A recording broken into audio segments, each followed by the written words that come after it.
주간도 안녕하셨는지요? 오늘은 2021년 2월 28일 2월 마지막 날입니다. 벌써 21년을 시작해서 벌써 두 달을 다 보내는군요. 오늘도 여러분들과 함께 계시록 계속 이어서 시작하겠습니다. 오늘은 계시록 21장 첫째 시간입니다. 계시록 21장 첫째 시간을 가지면서 20장에서 조금 둘째 사망에 관해서 미진했던 부분에 대해서 다시 한번 조금 보충을 하고 21장을 들어가기로 하겠습니다. 20장 마지막에 보면은 그 둘째 사망이 나오죠. 14절부터 사망과 음부도 불못에 던지우니 이것은 둘째 사망 곧 불못이라. 누구든지 생명책에 기록되지 못한 자는 불못에 던지우더라. 이렇게 얘기했어요. 그래서 생명책에 대해서는 말씀을 좀 드렸고 그 둘째 사망에 대해서 역시 말씀을 드렸어요. 첫째 부활과 둘째 사망 말씀드렸고, 둘째 사망을 첫째 사망은 없고 둘째 부활은 없는데 그것이 왜 그런가도 대충 말씀을 드렸습니다. 그렇지만 이것을 다시 보충해서 여러분들에게 다시 한번 좀 말씀을 드리도록 하겠습니다. 지금 계시록 말씀을 하고 있지만 사실 우리가 첫째 사망이 기록되지 않은 것은 다시 말씀드리면 우리 인간이 창세기에서부터 죽었다로 시작하거든요. 죽었다라고 시작하기 때문에 첫째 사망이 없는 거예요. 그러나 첫째 사망이라는 기록은 없지만 창세기에서 이미 선악과를 따먹고 아담과 하와가 에덴 동산에서 내어 보냄을 받은, 내어 쫓긴 그 상태가 우리가 죽은 상태예요. 성경으로는 세상적으로 신학적으로 죽었다는 것은 인간의 목숨이 다한 그 상태를 죽은 것이라고 진단하고 말하고 그렇게 전하고 그렇게 알고 있지만, 성경이 말하는 하나님이 말씀하시는 죽었다의 뜻은 하나님과 인간과의 관계가 구절된 상태, 단절된 상태, 그것을 창세기 3장에는 하나님이 아담과 하와를 에덴 밖으로 내어보냈다 이렇게 기록하고 있죠. 이렇게 하나님과 인간과 맺었던 그 관계가 끊어진 상태가 사망 곧 죽음이에요. 그래서 창세기 4장에서부터는 어떻게 인간이 하나님께로 돌아갈 수 있는가 하는 그 방법과 길을 제시하고 보여주신 것이 요한계시록에까지 이런 말씀이에요. 그러니까 사실 성경은 창세기 1장에서 창세기 3장까지가 사실 다라고 해도 과언이 아니에요. 그런데 창세기 3장에서 하나님이 1장에서 말씀하셨던 우리 형상대로 사람을 짓자라고 말씀하신 그 부분이 창세기 3장에서 실패로 돌아가죠. 창세기 3장에서 실패로 돌아갔기 때문에 창세기 4장부터는 어떻게 인간과 하나님과의 그 관계가 비뚤어져서 하나님과 인간과의 관계가 하나가 되지 못했는가, 또 이것을 어떻게 하면 다시 회복하고 봉합해서 인간이 다시 하나님께로 돌아갈 수 있는가 하는 관계를 설명하고 있는, 그것을 예시하고 보여주신 그것이 지금 말한 바와 같이 창세기 4장에서부터 요한계시록까지다 하는 말씀이에요. 자, 여기서 지금 여러분들에게 말씀드리다가 언뜻 생각나는 것이 뭐냐면, 말라기 3장에 보면은 하나님은 이스라엘 백성들에게 너희는 내게로 돌아오라고 말씀하시고, 이스라엘 백성들은 우리가 어떻게 하나님께로 돌아갈 수 있느냐라고 말을 하죠. 이 관계를 우리는 깊이 생각해 볼 필요가 있습니다. 그러니까 하나님이 이스라엘 백성에게 내게 돌아오라고 하는 것은 그들이 하나님을 떠났다는 말씀이고, 이스라엘 백성들은 우리가 어떻게 하나님께로 돌아가느냐 하는 얘기라고 반문하는 것은 우리가 지금 하나님과 함께 있는데 어떻게 우리가 다시 또 하나님께로 돌아갈 수 있냐 하는 이야기거든요. 그래서 우리가 이런 말씀을 깊이 음미해 볼 필요가 있는 그런 내용이죠. 자, 이와 같이 지금 그 첫째 사망이 기록되지 않은 것은 이미 죽었다라고 성경은 증거하고 있기 때문에 그래요. 자, 그래서 창세기 4장부터 요한계시록까지가 하나님께로 돌아갈 수 있는 길을 제시하고 그 방법을 이스라엘 백성이라는 그런 그 사람들을 통해서 우리에게 길을 제시해주고 있다, 이렇게 말씀을 드렸죠. 자, 그래서 성경은 우리가 그 내용을 보고 우리도 그렇게 해서 쫓아가고 그렇게 해서 우리가 하나님 나라를 회복하는 거예요. 자, 그래서 첫째 사망이라는 말이 기록되어 있지 않냐고, 둘째 부활을 기록하지 않은 것은 왜 기록하지 않느냐면, 둘째 사망에서 끝나면 다시 회복할 수가 있는 길이 없기 때문에 그래요.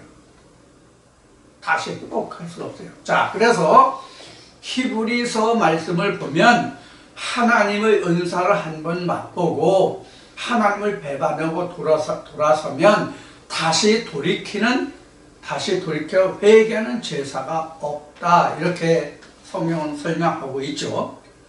그렇기 때문에 둘째 사망에 이르는 자는 다시 돌이킬 수가 없어요. 자, 둘째 사망이라는 것은 우리가 좀 생각할 것이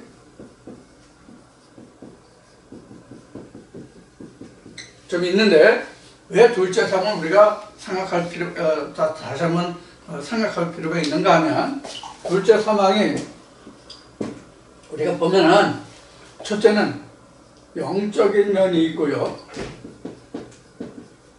다음에는 육신적인 면이 있어요. 그래서 우리가 깊이 생각해보자는 거예요. 영적인 면으로는 지금 히브리서에 기록한 다시 돌이킬 수 없다. 다시 돌이킬 수 없다. 네. 다시 회개하고 하나님께로 돌아갈 수가 없다. 하나님께로 돌아올 수 있는 기회가 완전히 차단된다. 그렇기 때문에 둘째 사망이 바로 우리에게 중요한 것이고요.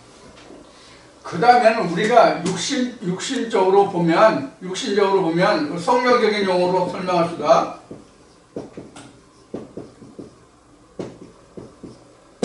장막을 벗게 되면 우리 인생에 다시 돌아올 수 없잖아요. 우리 장막을 벗으면 우리 인생이 다시 돌아올 수가 없어요. 혹여 이 말씀을 들으시는 분들 중에 신학을 바탕으로 그동안 우리가 성경을 알고 있는 지식으로 하면 언제일지 모르지만 재림주가 오면 세상의 모든 사람들이 다시 살아날 거로 생각을 하죠. 다시 부활할 거로 생각하죠. 그래서 부활해서 백보자 앞에 가서 심판을 받을 거로 생각한단 말이에요.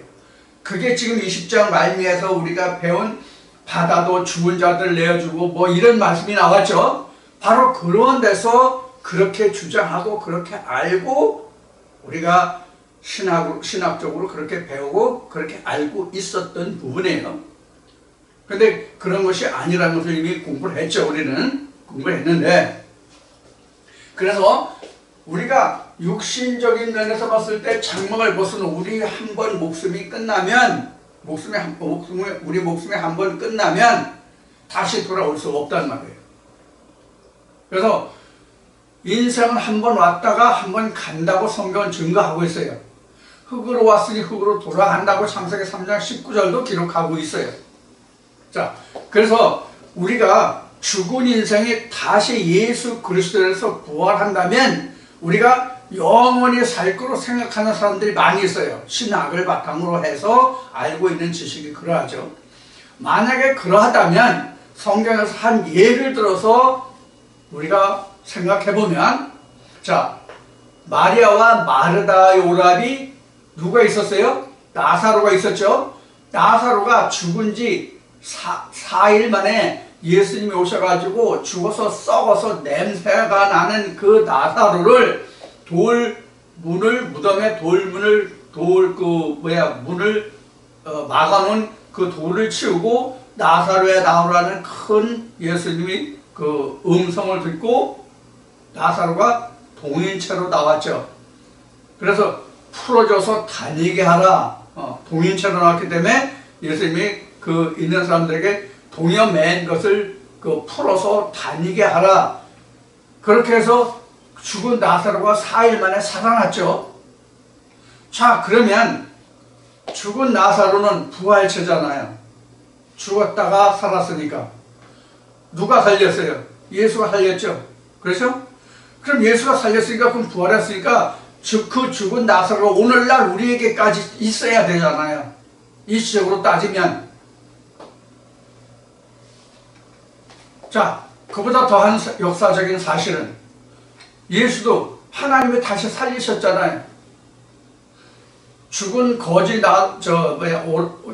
마르다와 마리아의 오라비 나사로는 예수가 살린 것이고, 예수는 하나님이 살리셨단 말이에요.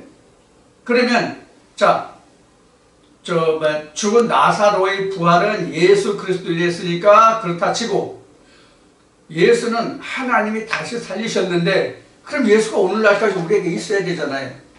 예수 오늘날 우리에게 있어요? 2000년 전 과거 유대 땅에 왔던 그러한 우리 육체와 같은 형체를 입은 그런 예수가 오늘날 우리에게 지금 살아있느냐고요, 부활체로. 아니죠. 없잖아요.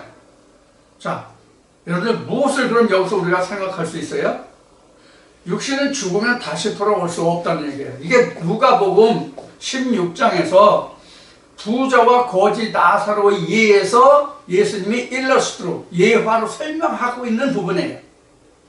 죽었다가 다시 살아 돌아가는 자가 있다 할지라도 그렇게 이제 설명하고 있지만, 그 죽은 거지 나사로의 부활을 그 일러스트에서는 죽은 거지 나사로로 얘기하고 있지만, 그 나사로의 예화가 누구냐면 예수 그리스도란 말이에요. 자, 그래서 우리가 육신이 한번 죽으면 다시 돌아올 수 있는 길이 없어요. 만약에 우리 죽은 육신이 다시 돌아온다는 신학적인 근거를 바탕으로 한다면, 다시 재림주가 오실 때 누구부터 부활을 해야 되는지 여러분들 혹여 생각해 보신 적이 있어요? 우리 신학적으로 인간의 조상이라고 하는 아담부터 다 부활을 해야 돼요. 그러면 그때가 어느 때인지 모르지만, 그 시대에 예수가 어느 때 올지 모르지만, 그 시대라는 것은 예수가 다시 재림하는 그때예요. 그때에 그 당시에 살아있는 사람들은 인간의 조상 아담부터 아브라함, 모세, 엘리야, 엘리사 이런 모든 선지자들 다 만나볼 수 있겠네요. 그러면 기독교적인 그 역사만 해도 지금 6000년이 넘었죠. 6000년이 넘었어요. 구약 4000년, 신약 2000년, 벌써 6000년이 훨씬 넘었어요. 그러면 그동안 기독교 역사적으로 보는 6000년 동안 이 세상에 왔다 간 인생들이 얼마나 많습니까? 지금 중국만 해도 지금 몇십억이에요. 중국만 해도. 제가 국민학교 다닐 때마다 중국이 5억이라고 했어요. 지금 15억이니까 17억이나 20억 가까이 육박하는 모양인데, 그래서 그 코로나인지 우한 바이러스인지에 의해서 많은 인생들을 강제적으로 축출하는, 제거하는 그런 작업을 벌이고 있는지 모르겠지만, 그런 이야기들이 나돌고 있죠. 떠도는 말로는 인류의 15%를 감축하는 그거의 일환이냐 하는 그런 설들이 있었어요. 자, 어쨌든 수많은 인생들이 왔다 갔단 말이에요. 그 수많은 인생들이 왔다 간 그 인생들이 다 부활한다고 하면, 어느 날인가 다 부활한다고 하면, 현재 지구촌도 인구가 많아서 발디딜 틈이 없는 그런 빽빽한 도시가 한두 군데가 아니죠. 그럼 그 인생들이 다 다시 부활한다면 이 지구촌에 다 채울 수는 있을까요? 그리고 그 수많은 사람들을 다시 백보자 앞에 가서 심판받아야 된다고 하면 하나님은 쉴 날이 있어요?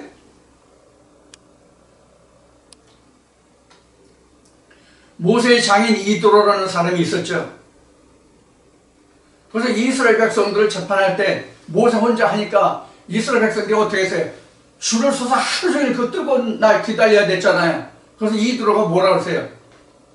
야, 5부장, 10부장, 100부장을 세워서 그들로 하여금 자자하는 일은 그들이 처리하게 하고 중요한 일만 네가 해라. 이렇게 했죠.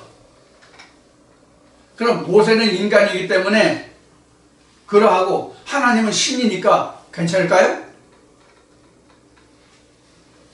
자, 이러한 문제들이 대두된다는 면을 우리가 생각해 볼 수 있죠. 그래서 둘째 사망이라는 것은 이와 같이 다시 돌이킬 수 없는, 하나님께로 다시 돌아갈 수 있는 기회가 전혀 차단된, 완전히 차단된 그러한 상태예요. 그것이 우리에게 이런 두 가지 면으로 나타난다 하는 얘기예요.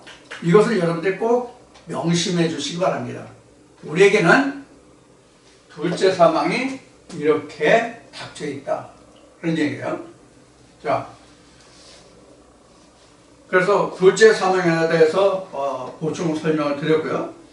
그 다음에는 21장을 시작하겠습니다. 21장이 완전히 그 새로운 그 세상이 열리는 그러한 시대입니다. 그러니까 20장까지가 완전히 사망과 결별하는 그러한 그 마지막 장이 20장이에요. 20장. 그래서 앞에 20장 1절로부터 3절까지가 땅에서 올라오는 무저갱 사자들을 하늘에서 내려오는 무저갱 사자가 덮은 것이죠. 그렇죠? 자, 이게 무저갱이에요. 무저갱이에요. 요거 이제 땅에서 이렇게 올라왔죠. 근데 하늘에서 내려오는 무저갱 열쇠가 있죠. 그래서 이렇게 덮었다는 뜻이란 말이에요. 이렇게 뚜껑을. 여기 이제 하늘에서 내려오는 무저갱이고 땅에서 올라오는 무저갱이에요.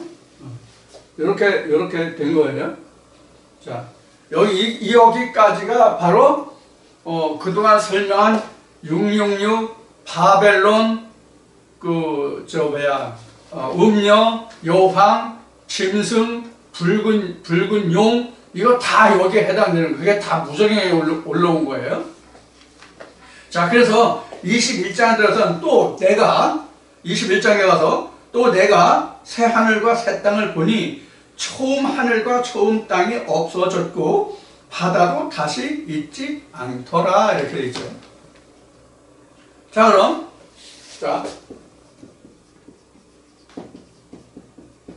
처음 하늘이죠.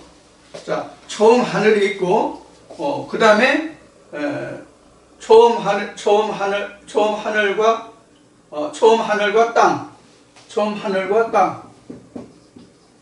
땅이 있고, 새 하늘과 땅이 있는 것이죠. 그죠? 그래서 새 하늘과 새 땅이 어느 종교단체에서 바로 이렇게 이름을 붙여서 자기네들이 특화라고 얘기를 하죠.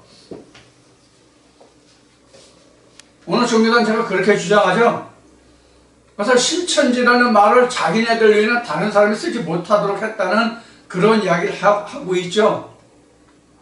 그러면 그것이 자기네들이 막는다고 해서 하나님 역사까지 막을 수 있나요? 자, 그 다음에 이제 다시 얘기를 하고, 자, 그래서 새하늘과 새 땅이라는 것은 뭐냐면 처음 것과 나중 것이에요. 이게 처음 것이죠. 이게 나중 것이죠. 자, 이게 무슨 차이냐면 처음 것은 땅에서 난 것이고요. 나중 것은 하늘에서 난 거예요.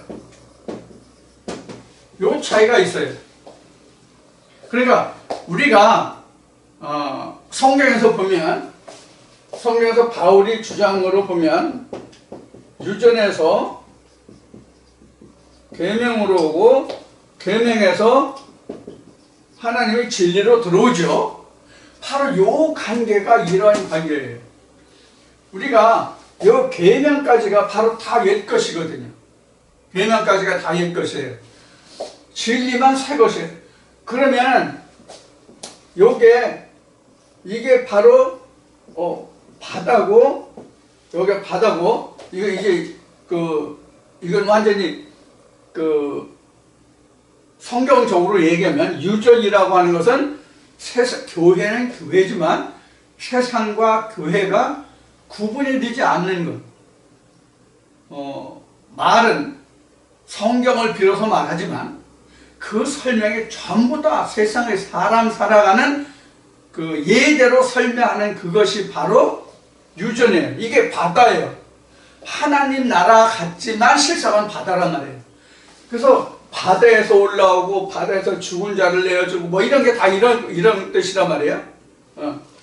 자, 그러면 계명은 진짜 하나님의 계명이 무엇인지, 그러니까 이스라엘 백성들은 유전으로 가르치다가 이 애굽 땅에서는 하나님의 유전으로 듣다가 광야에 나와가지고 모세가 하나님으로부터 직접 계명을 받아서 그 계명으로 이스라엘 백성들이 살아가죠. 그래서 그 계명을 지킨 자가 가나안 땅으로 들어가는 것으로 그렇게 성경은 설명하고 있죠. 이것이 바로 출애굽이죠. 자, 그 관계를 이야기하고 있는 거예요. 자, 그래서 여기는 모세죠. 여기는 예수죠. 이래 되는 거예요. 그래서 여기는 시내산이 되는 거고요. 여기는 예루살렘이 되는 거예요. 이게 이제 갈라디아서 4장에서 설명하고 있는 말씀이에요. 자, 이렇게 된 거예요. 이게 이제 갈라디아 4장에서 이제 두 여자로 설명하고 있지만 이 두 여자는 언약이다 이렇게 나오죠. 그래서 모세 언약과 예수 언약 이렇게 두 언약이다 이렇게 나온 거예요. 거기는 사라와 하갈로 나오지만 여기가 사라 언약이고 여기는 하갈 언약으로 나오고 있지만 그 언약이라는 것이 모세 언약과 예수의 언약이거든요. 자, 그런데 지금 이러한 과정을 거쳐서 우리가 새롭게 여기서 이게 홍해와 요단강을 말하는데 이 강을 건넌다는 얘기는 바로 무슨 뜻이냐면 허물을 벗는다, 유월을 한다 그런 뜻이에요. 허물을 벗는다, 유월을 한다 그런 뜻이란 말이에요. 그래서 지금 이렇게 허물을 벗죠. 요거 거는 것은 왜 영적인가요? 그 다음에 진리가 끝나면 우리가 이제 영적으로 장막을 벗게 되죠. 여기가 완전히 끝나는 상태죠. 우리 육신이 끝을 맺는 시간이란 말이에요. 장막을 벗는 때가. 자, 이렇게 끝이 나는 거예요. 그래서 여기에서 새 하늘과 새 땅이 됐다는 것은 과거를 온전히 청산했다 이 뜻인데 이것이 계시록 20장까지다 그런 얘기예요. 그럼 여기서부터는 계시록 21장이죠. 계시록 21장이죠.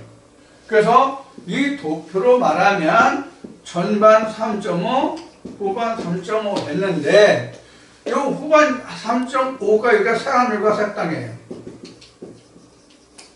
여기가 이스라엘 백성들 말하면 에덴의 건설이죠.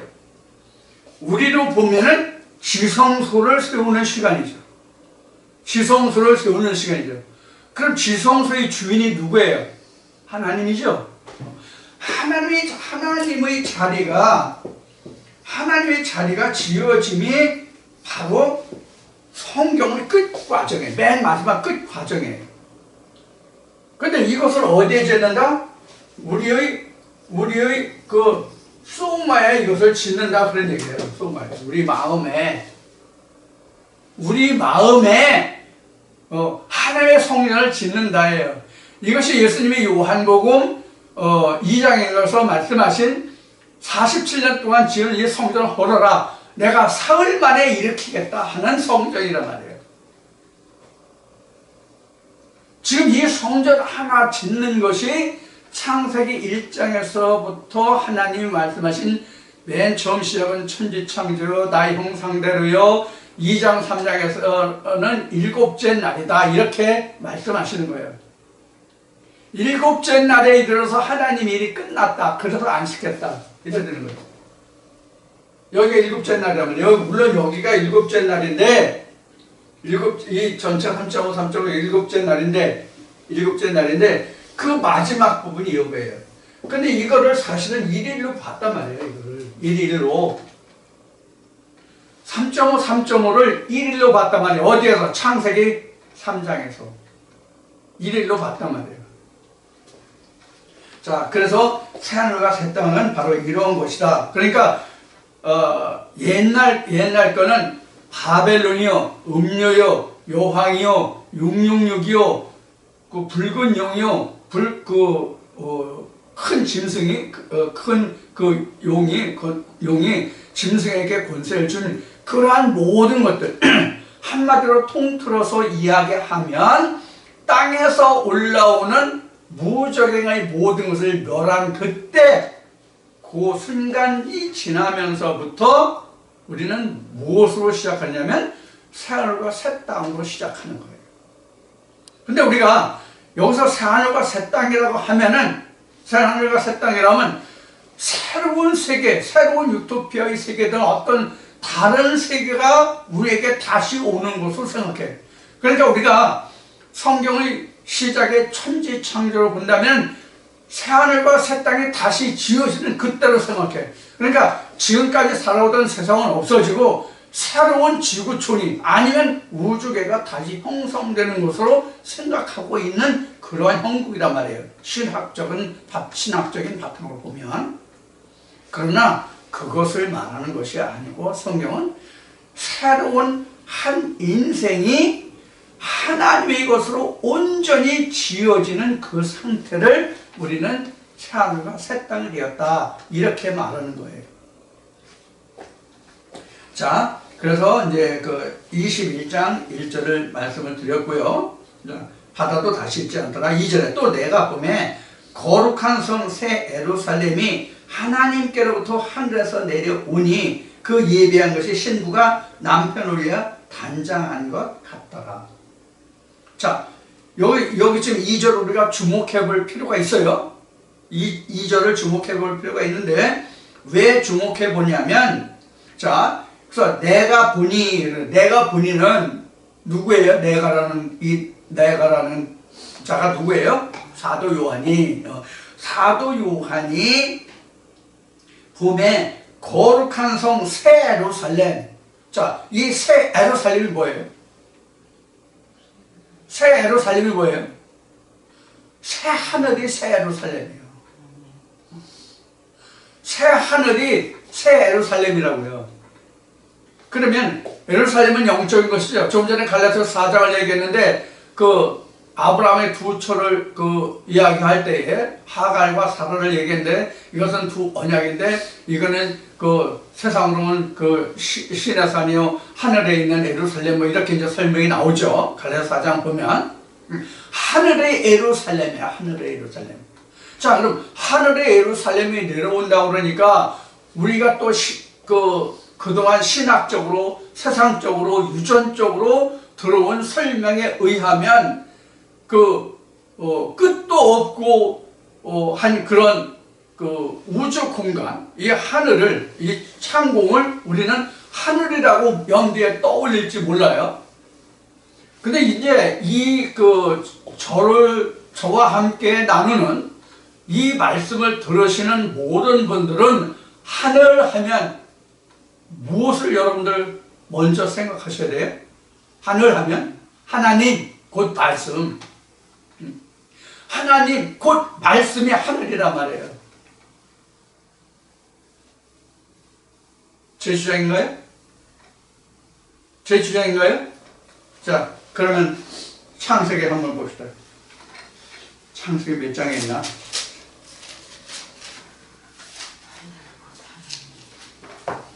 소돔과 고모라 성 그 멸망 때 보면 말씀 나오지 여기는 아니고, 자, 말씀을 좀 찾아봅시다. 24절이요. 19장. 소돔과 고모라 성 멸망을 할 때 하나님이 그 유황불을 내리죠.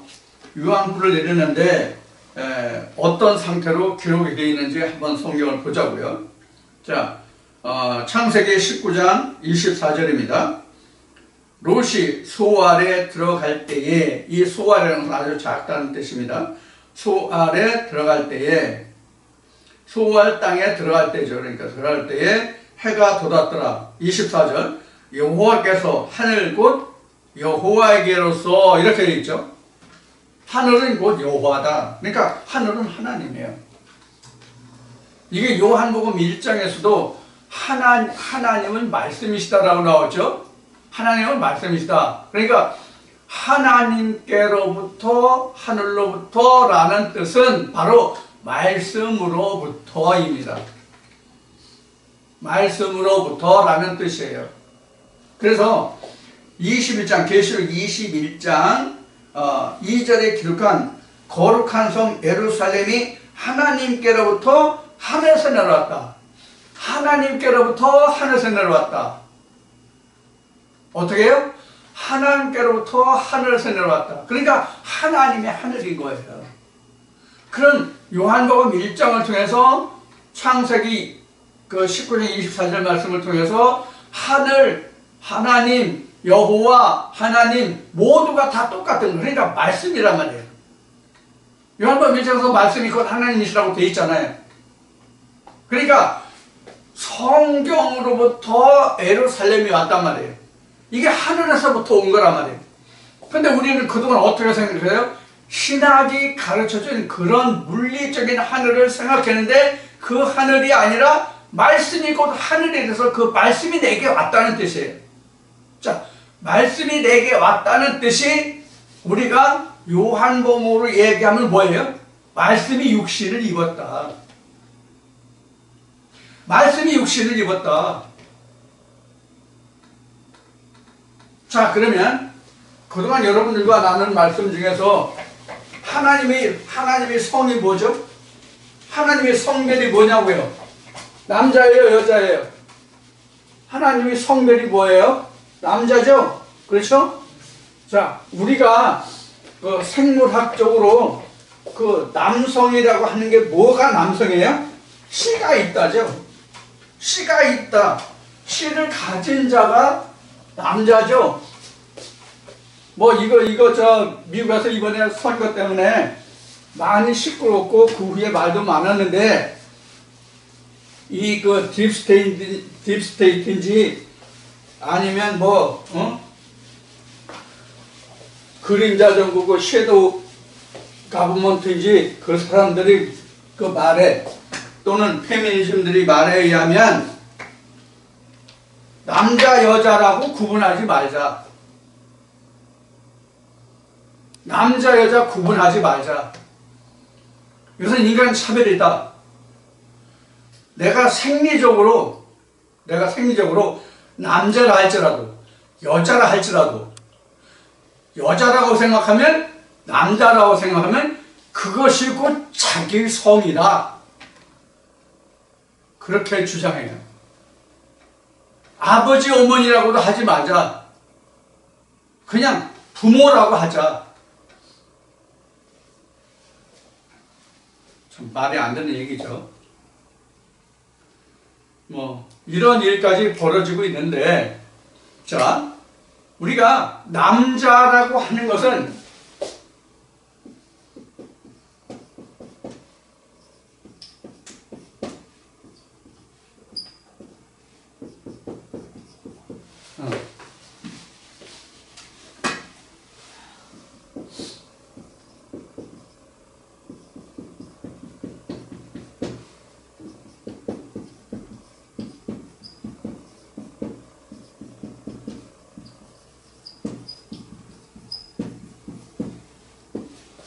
이렇게 말할 수 있죠. 이렇게 말할 수 있단 말이에요. 남자는 씨를 가진 자, 여자는 씨를 받아 양육하는 자. 이렇게 우리가 설명할 수 있단 말이에요. 생리적으로. 이것이 남자와 여자예요. 그래서 하나님은 남자가 되고 모든 인류는 하나님의 말씀을 받아서 하나님의 형상으로 지어져야 하기 때문에 모든 인간을 하나님의 배필인 여자라고 본 거예요. 어디에서? 고린도서 11장 2절에서. 마태복음 25장에서도 아름다운 슬기로운 처녀와 미련한 처녀의 예가 바로 그런 거예요. 다 같은 여자예요. 모든 인간은 그래서 인간이 말하는 생물학적으로 말하는 생물학적으로 정의하는 그런 자웅, 암컷과 수컷을 말하는 것이 아니라 하나님의 말씀을 받을 자들이 모두가 다 여자란 말이에요. 하나님만이 말씀의 씨를 가진 자니까.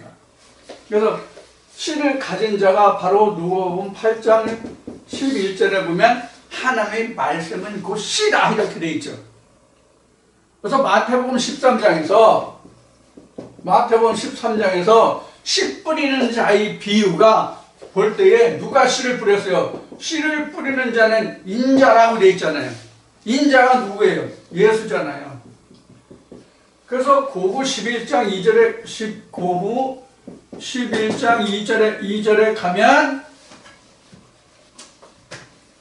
11장 2절에 가면 바울이 뭐라고 하나? 한 남편인 예수를 중매하려 한다 이렇게 말한단 말이에요. 그러니까 고린도 교회의 남자 여자를 불문하고 그들은 다 하나님의 신부의 대상이란 말이에요. 우리가 하나님의 신부의 대상인 것과 같이 그들도 그러했던 거예요. 그럼 그들과 우리만 그렇고 다른 사람들은 안 그러냐? 아니에요. 모든 사람들이 그런 대상이란 말이에요. 자, 그래서 남자와 여자는 이런 뜻이에요. 자, 그래서 거룩한 성 예루살렘이 하나님께로부터 하늘로서 내려오니 이라는 것은 말씀이란 말이에요. 하늘 곧 하나님이라고 되어 있잖아요. 하늘 곧 하나님으로서 새 예루살렘이 내려온다.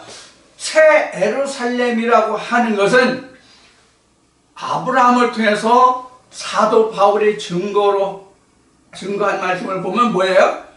언약이 내려왔다는 얘기죠. 그렇죠? 언약이 내려왔다는 것은 바로 무엇이 내려오냐면 하나님의 언약이 내려왔다는 얘기예요. 즉 우리가 씨를 받았다는 얘기, 하나님의 씨를 받았다는 얘기예요. 그러니까 뭐예요? 잉태죠. 하나님의 씨를 내가 받았다는 거란 말이에요. 그 잉태란 말이에요. 그래서 이것을 요한복음 1장 14절 말씀이 육신을 입었다라고 말씀을 드린 거예요. 여기까지 와야라는 것은 무엇을 말하는 거죠? 요한계시록 1장에서부터 시작해서 요한계시록 20장까지 끝나는 여기까지 와야 새 예루살렘 하나님의 말씀이 육신을 입는 그런 관계가 된다고. 이게 결국 뭐죠? 요한복음 3장에 뭐예요? 거듭남이죠. 이때 우리는 비로소 거듭남이 된단 말이에요. 자, 그런데 지금 거듭남이라는 말이 나왔으니까 우리가 지금 나누는 이 말씀을 접하고 이 말씀을 듣고 이 말씀을 깨닫기 전까지는 거듭남을 우리가 어떻게 생각했어요? 그저 교회만 가면 다 거듭나는 것을 우리가 알고 있었잖아요. 교회만 가면 다 거듭나. 좀 더 풀어서 말하면 교회마다 나름대로 그 일정한 공과를 거쳐서, 그러니까 일정한 성경의 그 학습을 통해서 그 학습이 끝나고 세례문답을 하고 거기서 어느 정도의 그 성취율을 넘어서면, 그러니까 합격하면, 그러니까 공과 과정을 합격하면, 그 과정을 거쳐 합격하면 그 사람을 세례해 주면서 거듭났다고 이야기를 하죠. 일반적으로 봤을 때 그렇죠. 교회마다. 물론 이러한 과정이 없이 그 사람이 그 성실하게 그 교회 일정 기간 이상 출석하고 헌금도 잘하고 목사 말도 잘 듣고 교회 헌신 봉사도 하고 그러면 그 사람을 그 세례 주고 그 사람을 그 교회의 일원으로 인정하면서 그 사람을 거듭났다. 이런 식으로 설명하고 그렇게 우리가 부르고 있죠. 근데 그 세례라는 것이 지금 우리가 공부한 계시록 21장까지를 말하면 모든 음녀 여황의 그 상태에서 벗어남의 세례예요. 왜 여기서 벗어남의 세례죠? 음녀가 무엇을 깔고 앉아있다고 그랬어요? 음녀가 물 위에 앉아있잖아요. 물을 깔고 앉아있잖아요. 네? 그러니까 그 물에서 빠져나오는 것이, 그 물에서 건져 올림을 받는 것이 세례요 침례란 말이에요. 그것이 계시록 20장에서 끝이 났다 그 얘기고요. 그래야만 비로소 나는 세례받은 자, 침례받은 자가 돼서 하나님께 내가 들려 올림을, 불림을 받은, 택함을 받은 그런 사람이 된단 말이에요. 거듭난 자가 된다 그 얘기예요. 말씀이 육신 입은 자가 된단 말이에요. 거듭난 자가 된다 그 얘기예요. 그래서 새 예루살렘은 하나님, 하늘로부터 하나님께로서 내게 오는 거예요. 즉 말씀이 내게 오는 거란 말이에요. 이게 이제 말씀은 육신을 입음이죠. 여기가 진짜 말씀이 육신을 입음이죠. 자, 그래서 내려오니 그 예비한 것이 신부가 남편을 위하여 단장하는 것 같더라. 자, 신부가 남편을 위해서 예배한 것 같더라. 그래서 아마 세상에서도 그 신부들이 결혼식가 되면 결혼식을 하려면 뭐 아름답게 꾸미고 뭐 꽃도 들고 뭐 그렇게 하는 외에요. 이유는 모르겠지만 하여튼 그것이 세상 사람들이 이렇게 성경을 바탕으로 해서 그렇게 꾸미고 단장하는지 모르겠지만 여자들은 원래 꾸미고 단장하는 걸 좋아하나 봐요. 꾸미고 단장하는 걸 좋아하나 봐요. 그래서 모든 액세서리라든가 뭐 화장품이라든가 이런 것이 지금은 남자들도 뭐 미용도 하고 뭐 성형도 하고 뭐 한다고 하는데 저희 세대로 봐서는 제가 젊었을 그 시절로 보면 뭐 화장품이라든가 남자가 화장품을 아주 안 바르는 건 아니지만은 흔히 하는 말로 동동우리 정도는 남자들도 발랐어요. 그리고 또 동절기에는 또 손발이 트기 때문에 옛날에 그 동동구림이라는 걸 많이 선호했죠. 자, 그런 것도 있지만 대체적으로 화장한다, 꾸민다 하는 것은 여자에게 국한됐던 그런 것으로 알고 있어요. 그래서 뭐 창포로 단어 때는 머리를 감는다, 뭐 한다 하는 것이 다 아주가루 기름으로 여자들 머리를 단장한다는 것이 다 여자들을 위해서 있었거든요. 근데 지금은 이제 남자들도 많이 하는데, 그래서 이 단장한다고 하는 것은 남편을 맞이하는 준비 단계가 단장이죠. 그러면 우리 인간이 하나님을 맞이할 수 있는 신부의 모습은 무엇일까요? 등과 기름이죠. 마태복음 25장에 있는 말씀과 같이 등과 기름이 있으면 아름다운 신부죠. 슬기로운 처녀죠.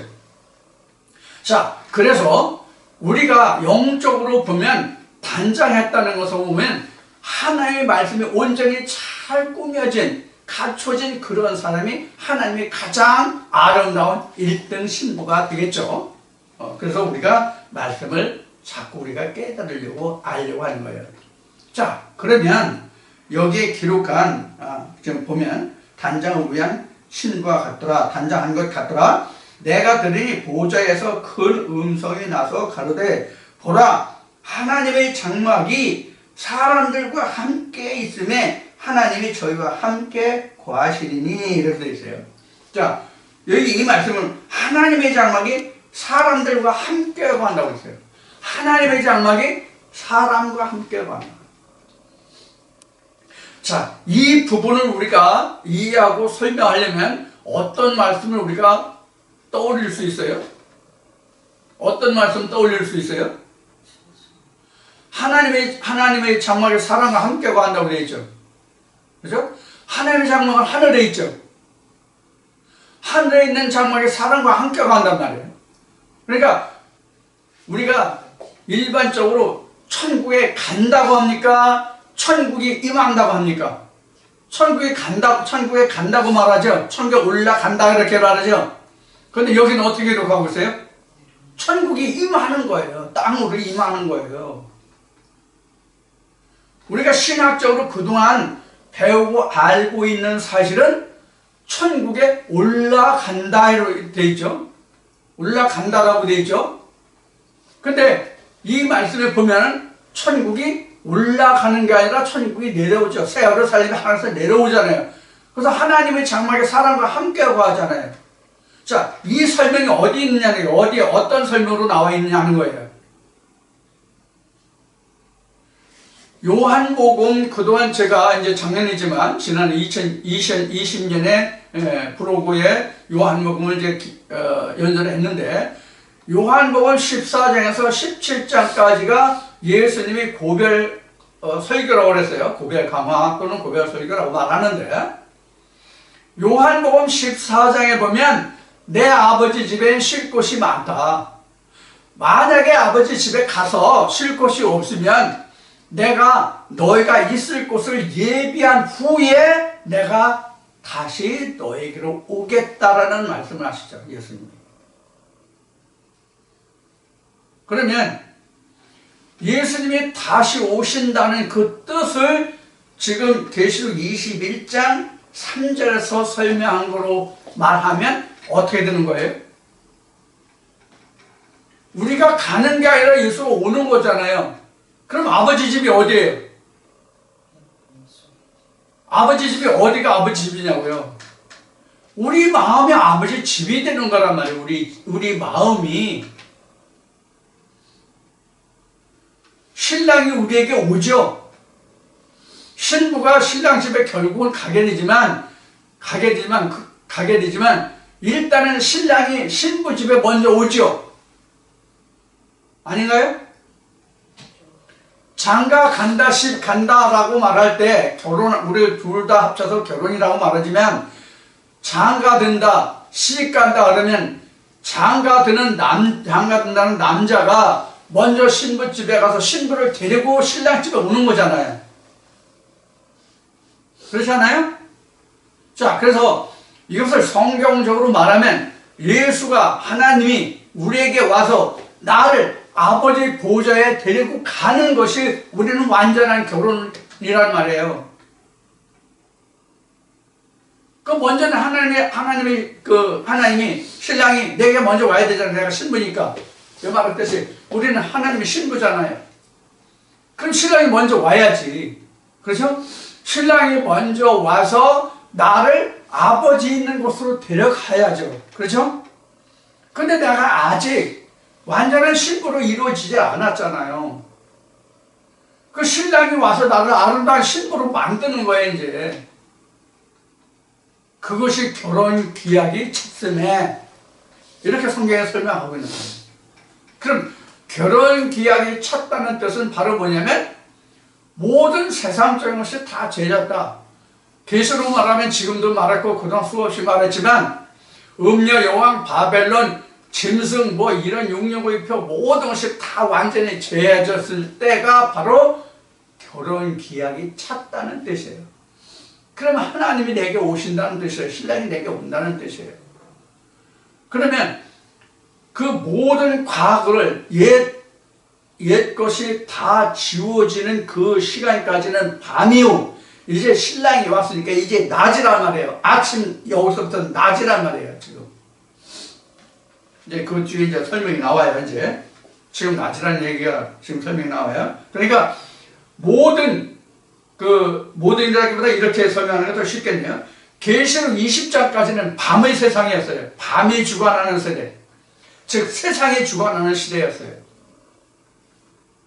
그래서 아침을 기다리는 그런 것이요.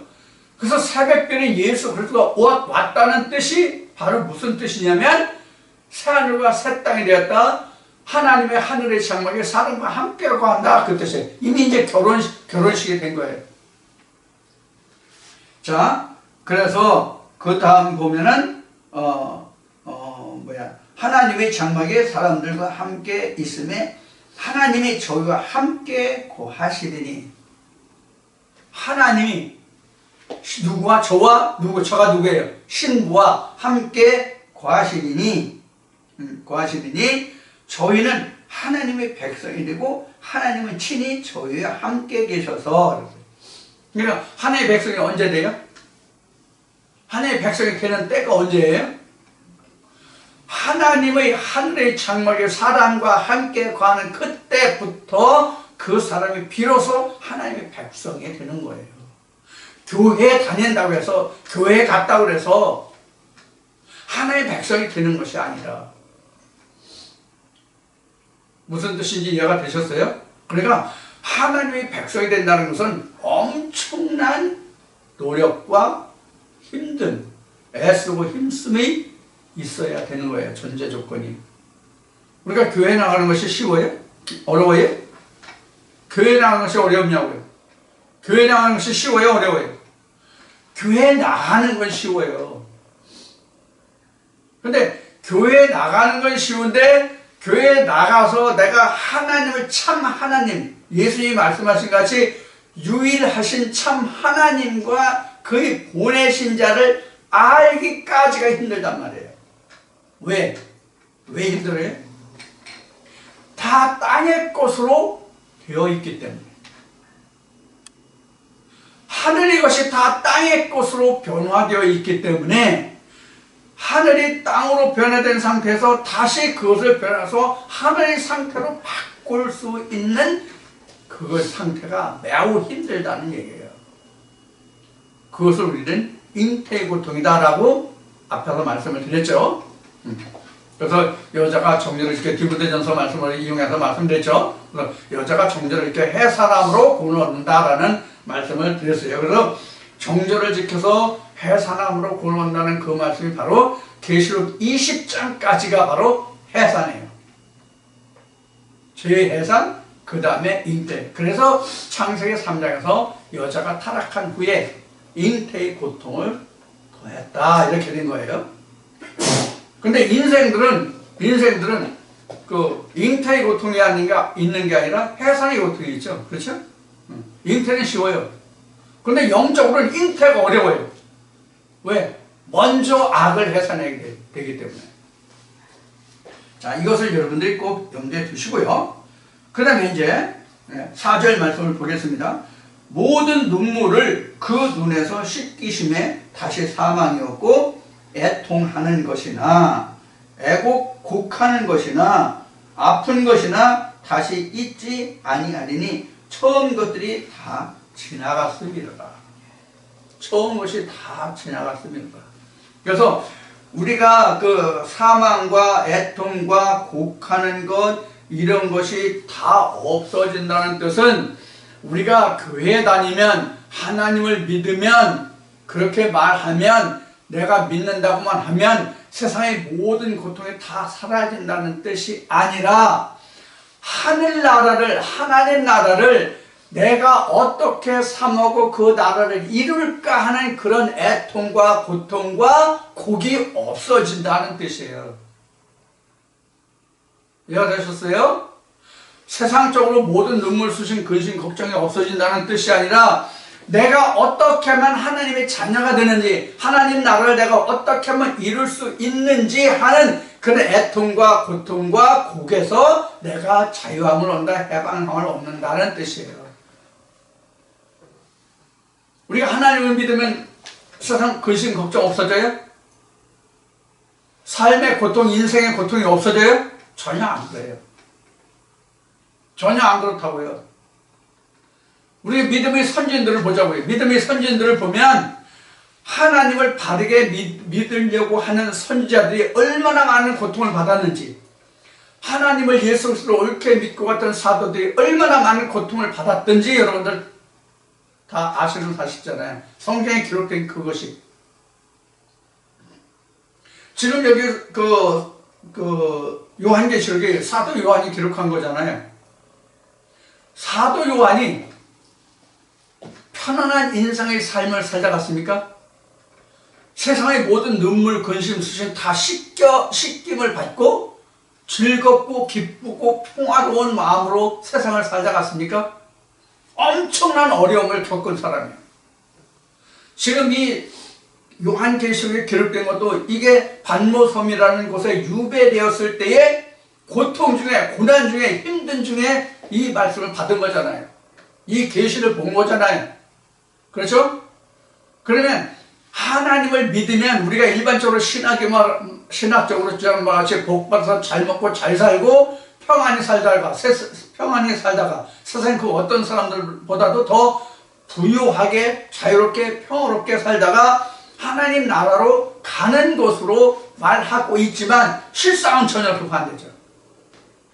어려운 사람이 더 많아요. 잘 되는 사람은 더 잘 되고 안 되는 사람은 더 안 되는 사람들이 많단 말이에요. 하나님을 믿어도 성경에서 예를 들어서 거지 나사로 보세요. 거지 나사로가 결국은 아브라함 품에 갔잖아요. 그럼 부자하고 거지 나사로 봤을 때 누가 더 믿음이 있었던 사람이에요? 거지 나사로잖아요. 근데 그가 어떤 멸시와 천대를 받고 살았습니까? 이런 면면들을 우리는 성경에서 볼 수가 있습니다. 자, 이제 시간이 많이 됐기 때문에 지금 그 4절까지를 지금 말씀드리고 있는데 잠시 좀 쉬었다가 이어서 계속하겠습니다.